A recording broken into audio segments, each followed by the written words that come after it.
Assalamualaikum warahmatullahi wabarakatuh. Perkenalkan, nama saya Fauzana Lutfia dengan NIM 18075103. Hari ini saya akan mempresentasikan materi mengenai diet sehat untuk penyakit cacingan. Nah, cacingan ini merupakan penyakit infeksi yang umum terjadi di daerah tropis dan subtropis. Infeksi cacingan banyak ditemukan di daerah yang memiliki sanitasi dan higienitas yang buruk, air yang terkontaminasi, lingkungan padat penduduk, serta cuaca panas atau lembab. Cacingan dapat mengakibatkan anemia, penurunan status gizi, pertumbuhan terhambat, hingga penurunan kemampuan kognitif. Kecacingan termasuk salah satu penyakit tropis yang terabaikan di Indonesia. Dapat menyerang semua usia, namun lebih sering terjadi pada anak-anak usia belum sekolah dan sekolah dasar. Selanjutnya, gejala penyakit cacingan. Berdasarkan jenis cacingnya, ada 5 gejala akibat jenis cacing. Yang pertama, gejala cacingan akibat cacing kremi. Nah, cacing kremi merupakan salah satu penyakit cacingan yang umum terjadi, baik itu pada anak-anak maupun orang dewasa.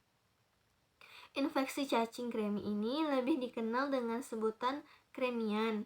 Beberapa gejalanya, yang pertama, gatal di sekitar anus, terutama pada malam dan dapat mengganggu tidur. Iritasi kulit dan ruam di sekitar anus akibat sering digaruk. Yang ketiga, nyeri perut dan mual. Dan yang keempat, nafsu makan berkurang. Yang kedua, gejala cacingan akibat cacing tambang. Gejalanya gatal dan ruam di kaki merupakan gejala awal dari infeksi cacing tambang yang sering kali tidak disadari.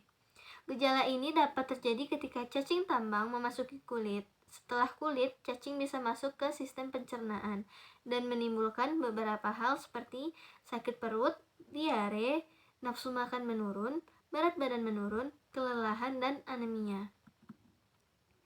Yang ketiga, gejala cacingan akibat cacing gelang. Orang yang menderita infeksi cacing gelang atau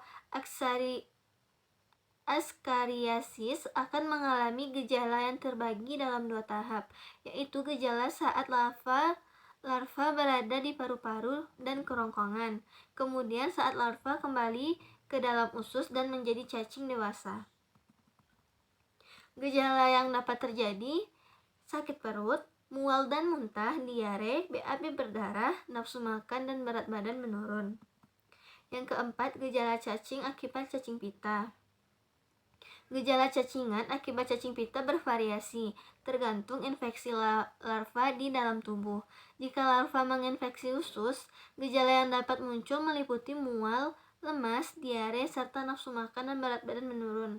Jika cacing larva pita pindah keluar dari usus dan menuju organ lain, gejalanya akan menjadi berat dan berbahaya, seperti sakit kepala dan kejang jika menyerang otak, benjolan atau kista pada organ hati, dan reaksi alergi. Selanjutnya, gejala cacingan akibat cacing trichinosis. Nah, trichinosis adalah penyakit akibat spesies cacing gelang bernama Trichinella yang bisa menginfeksi usus dan otot. Saat pertama kali terinfeksi cacing ini, penderita mungkin tidak merasa gejala, namun terkadang ada juga yang mengalami diare, kram perut, kelelahan, mual, dan muntah. Seminggu setelah infeksi awal, larva cacing bisa menginfeksi jaringan otot. Beberapa gejala yang muncul seperti nyeri sendi dan otot, demam tinggi, sakit kepala, pembengkakan pada wajah, dan sensitivitas terhadap cahaya. Selanjutnya, penyebab cacingan. Ada 5 penyebab tergantung jenis cacingnya. Yang pertama, cacing pita. Dapat dikenal dari bentuknya tampak seperti pita, yaitu pipih dengan ruas-ruas pada seluruh tubuhnya. Panjang cacing pita dewasa dapat mencapai 4,5 sampai 9 meter. Cacing pita memasuki tubuh manusia ketika tangan tersentuh dengan tinja atau tanah yang mengandung telur cacing, kemudian terbawa ke dalam mulut ketika sedang makan. Selain itu, cacing pita juga dapat masuk melalui konsumsi makan atau minuman yang sudah terkontaminasi telur cacing. Konsumsi daging babi, sapi, ataupun ikan yang mentah atau dimasak kurang matang juga dapat menyebabkan masuknya cacing pita ke dalam tubuh manusia. Nah, yang kedua, cacing tambang. Cacing tambang dalam bentuk larva dan dewasa dapat hidup dalam usus halus manusia dan dapat menyerang binatang peliharaan termasuk kucing dan anjing. Umumnya, infeksi cacing tambang terjadi karena bersentuhan dengan tanah di lingkungan hangat dan lembab yang di dalamnya terdapat telur atau cacing tambang. Selanjutnya, cacing kremi. Cacing kremi berwarna putih dan halus dengan panjang sekitar 5-13 mm. Infeksi cacing kremi paling banyak dialami oleh anak-anak usia sekolah. Infeksi cacing kremi umumnya disebabkan oleh menelan telur cacing kremi yang sangat kecil secara tidak sengaja. Telur cacing ini sangat mudah menyebar. Bisa melalui makanan, minuman, atau jari yang terkontaminasi. Telur cacing kemudian masuk ke usus dan berkembang menjadi cacing dewasa. Dalam beberapa minggu, jika telur cacing mencapai anus dan digaruk, maka telur cacing dapat berpindah ke jari, lalu menyentuh permukaan benda atau orang lain. Selanjutnya, cacing gelang. Cacing ini berukuran cukup besar dengan panjang sekitar 10-35 cm. Cacing gelang dapat masuk ke dalam tubuh manusia melalui tanah yang telah terkontaminasi. Ketika masuk ke tubuh, telur akan menetas di usus, kemudian menyebar melalui pembuluh darah atau saluran getah bening ke organ tubuh seperti paru-paru dan empedu. Selanjutnya, akibat dari penyakit cacingan, yang pertama cacing gelang atau roundworm. Yang terjadi jika cacing gelang menyerang, kita akan merasakan pneumonia. Selanjutnya, mengalami gangguan nutrisi dan menjadi susah tidur. Yang kedua, cacing tambang atau hookworm. Kita akan mengalami kehilangan terlalu banyak darah dan menjadi anemia, wajah pucat dan badan terasa lemas atau tidak bertenaga. Yang ketiga, demam. Selanjutnya, diare atau susah buang air pada anak-anak. Selanjutnya, mengganggu pertumbuhan anak dan menurunnya konsentrasi. Yang ketiga, cacing pita atau tapeworm. Akan terjadi diare dan kotoran berlendir, serta nyeri lambung, turunnya berat badan, perasaan lemas, peradangan pada paru-paru, hati, mata, dan otak. Hingga peradangan tersebut berpotensi menimbulkan gejala seperti terganggunya penglihatan dan beberapa kelainan saraf. Nah, selanjutnya cara pencegahan penyakit cacingan. Yang pertama, menyimpan daging mentah dan ikan dengan baik, kemudian masak hingga matang.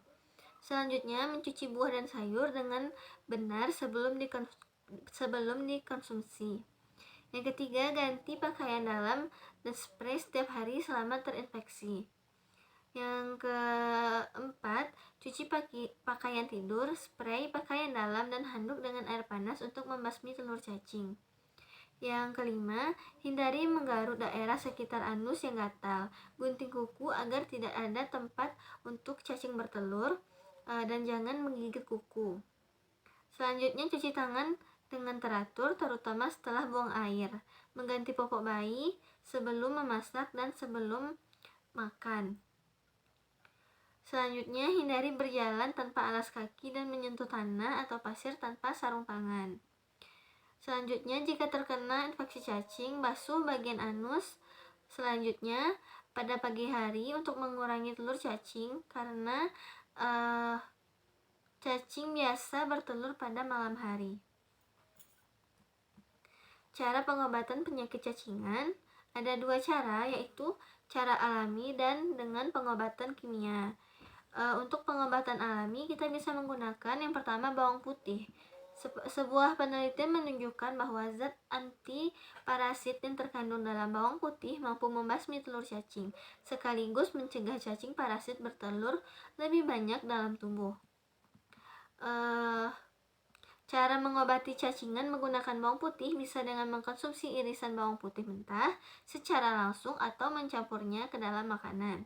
Selain itu, kita juga bisa mencampur parutan bawang putih dengan petroleum jelly untuk dioleskan pada bagian yang gatal karena telur cacing. Selanjutnya, minyak kelapa. Minyak kelapa telah lama dikenal sebagai obat tradisional yang mampu mengatasi berbagai macam penyakit, dan salah satunya adalah infeksi cacing. Minyak kelapa memiliki sifat antibakteri, antivirus, serta antiparasit, sehingga dipercaya dapat membantu membasmi cacing dalam tubuh. Cara mengobati cacingan dengan minyak kelapa cukup mudah dengan mengkonsumsi 1 sendok teh minyak kelapa murni setiap pagi atau mengoleskannya di bagian yang gatal. Selanjutnya bisa menggunakan wortel. Wortel sudah lama dikenal sebagai makanan yang kaya akan serat. Selain bermanfaat untuk meningkatkan kesehatan pencernaan, mengkonsumsi wortel 2 kali sehari dipercaya mampu mendorong cacing parasit keluar dari usus. Beberapa bahan alami yang telah disebutkan memang dianggap mampu mengobati penyakit cacingan. Namun keefektifannya belum didukung oleh bukti yang kuat, sehingga masih dibutuhkan penelitian lebih lanjut. Selanjutnya, pengobatan dengan menggunakan obat kimia. Obat yang bisa digunakan pada orang dewasa, yang pertama Pyrantel pamoate, yaitu digunakan untuk mengobati infeksi cacing kremi, cacing gelang, dan cacing tambang. Obat ini dapat dibeli bebas tanpa resep dokter. Sebelum menggunakannya, pastikan kita membaca petunjuk dan dosis pemakaian yang tertera pada kemasan produk. Selanjutnya ada obat mebendazole yang biasanya digunakan untuk mengobati infeksi cacing kremi, cacing gelang, dan cacing tambang. Meskipun sangat efektif dalam membunuh cacing dewasa, obat ini tidak mampu membasmi telur cacing. Selanjutnya ada obat albendazole, yaitu menghambat cacing dalam menyerap glukosa sehingga cacing kehilangan energi dan akhirnya mati. Obat ini seringkali diresepkan untuk mengobati infeksi cacing pita, misalnya cysticercosis. Selanjutnya ada obat Parizi-Quantel, yaitu termasuk obat untuk cacing pita. Obat ini mampu membunuh cacing pita dalam usus. Cacing yang mati nantinya akan keluar dari tubuh bersama feses. Selanjutnya ada ivermectin, yaitu sering digunakan untuk mengobati penyakit akibat cacing gelang. Obat ini tersedia dalam bentuk tablet dan hanya dapat diperoleh dengan resep dokter. Cara mengobati cacingan pada orang dewasa memang cukup banyak. Meskipun begitu, pencegahan cacingan tetap lebih penting. Mencegah cacingan dapat dilakukan dengan selalu menjaga kebersihan, termasuk kebersihan lingkungan, kebersihan diri, dan kebersihan makanan yang dimakan. Selanjutnya, syarat untuk diet penyakit cacingan. Yang pertama, hindari konsumsi kopi, gula, olahan alkohol, serta biji-bijian olahan. Selanjutnya, masukkan lebih banyak bawang putih ke dalam makanan yang akan dikonsumsi. Selanjutnya, tingkatkan konsumsi wortel, kentang manis, serta makanan yang banyak mengandung beta-karoten. Selanjutnya, perbanyak konsumsi bakteri menyehatkan seperti yogurt. Mengkonsumsi makanan fermentasi juga dapat menambah jumlah bakteria sehat di lambung. Mengkonsumsi lebih banyak makanan kayak vitamin C dan vitamin B. Selanjutnya kita masuk pada menu 1 hari untuk diet penderita penyakit cacingan. Yang pertama itu ada menu sarapan, makan siang, makan selingan, dan makan malam. Untuk sarapan di sini bisa menggunakan nasi, tempe bacem, sayur bening, kentang, serta untuk minumnya air putih. Untuk makan siang ada spicy garlic butter chicken wing, lalu ada nasi, jus wortel, dan air putih. Untuk makan selingannya bisa mengkonsumsi tape goreng, biji bunga matahari, dan air putih. Untuk makan malam bisa menggunakan yogurt, mashed potato, spicy garlic butter chicken wings, dan air putih. Di sini untuk resep untuk tempe goreng, di sini saya menggunakan 100 gram tempe, bawang putih, dan garam. Selanjutnya ada sayur bening kentang.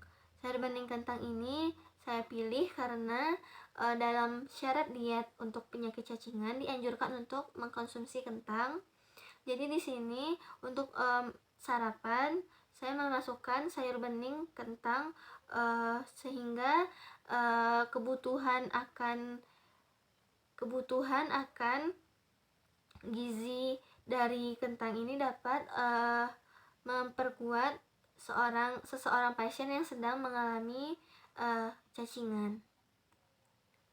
Selanjutnya makan siang. Di sini ada spicy garlic butter chicken wings. Dalam makan siang saya menggunakan spicy garlic chicken. Kenapa? Karena dalam syaratnya juga dianjurkan untuk mengkonsumsi lebih banyak bawang putih untuk mengobati atau menjadi antibakteri di dalam penyakitnya, sehingga akan mengurangi atau dapat menyembuhkan penyakit cacing yang sedang dialami. Untuk resepnya bisa dilihat di sini. Untuk caranya, ayam dimarinate dengan bahan marinade, selanjutnya dicampur dengan bahan-bahan yang sudah tertera, selanjutnya dimasak sampai setengah matang dan dibakar. Di sini ada jus wortel dan saya tambahkan jeruk. Untuk jus wortel saya pilih karena jus wortel dianjurkan untuk orang yang menderita penyakit cacingan, dan saya tambah jeruk untuk memenuhi kebutuhan vitamin C-nya. Di sini saya menggunakan 1 ons jeruk dan 1 ons wortel dan 2 ons jeruk, sehingga orang yang tidak menyukai wortel secara langsung akan merasakan jeruknya terlebih dahulu. Lalu untuk selingan, saya di sini memilih tape goreng. Kenapa tape goreng? Tape merupakan makanan hasil fermentasi sehingga baik untuk penderita penyakit cacingan. Nah, di sini untuk tape gorengnya saya menggunakan 150 gram tape, 100 gram terigu, 50 gram air, 3 gram garam, dan 200 ml minyak. Lalu saya goreng di dalam minyak yang panas. Selanjutnya untuk makan malam, saya menggunakan mashed potato sebagai tambahannya. Lauknya dari spicy chicken garlic tadi. Jadi mashed potato ini saya gunakan untuk memenuhi kebutuhan, seperti salah satunya bisa mengkonsumsi kentang manis. Nah, di sini resepnya ada kentang, susu putih, keju parut, merica, serta garam. Cara memasaknya, campurkan semua bahan. Selanjutnya dimasak sampai matang dan sampai mengental. Cukup sekian yang saya jelaskan. Untuk menu di sini untuk makan pagi itu saya susun dengan menu yang sederhana, sehingga untuk persiapan dalam sarapan itu tidak susah. Untuk makan siang, untuk spicy garlic butter chickennya itu dibuat untuk sekalian makan malam, sehingga untuk makan malam hanya akan menambahkan karbohidrat yang berbeda. Nah, untuk jus wortel jeruknya bisa dibuat untuk malam, untuk siang dan malam, atau ingin memvariasikannya dengan minuman lain. Seperti di sini saya menggunakan yogurt.